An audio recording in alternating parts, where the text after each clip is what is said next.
અમદાવાદ ફટાકડા ફેક્ટરી વિસ્ફોટમાં સંજેલી તાલુકાના ગોવિંદ તળાઈ ગામના ચારેલ પરિવારના 5 સભ્યોના કરુણ મોત.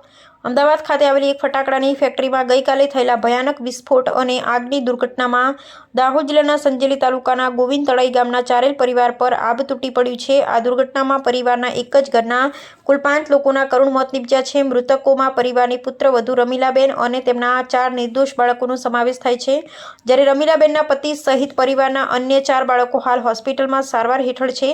ઉલ્લેખનીય છે કે આ પરિવાર રોજીરોટી માટે અમદાવાદ ખાતે મજૂરી કરવા ગયો હતો. દુર્ઘટનાના સમાચાર ગામમાં પહોંચતા જ આખા સંજેલી પંથકમાં શોકનો માહોલ છવાઈ ગયો છે. આજે મૃતદેહોને ગામમાં લાવવામાં આવતા જ પરિવારજનોના આક્રંદથી સમગ્ર ગામ રડી પડ્યું હતું. આ ઘટનાથી ગોવિંદ તળાઈ અને આસપાસના વિસ્તારમાં ગમગીની લાગણી પ્રવર્તી રહી છે. ઈશ્વર દિવગત આત્માઓને શાંતિ આપે અને શોકગ્રસ્ત પરિવારને આ દુઃખ સહન કરવાની શક્તિ આપે તેવી પ્રાર્થના. રિપોર્ટર શ્રીકાંત વૈકે વોહનિયા.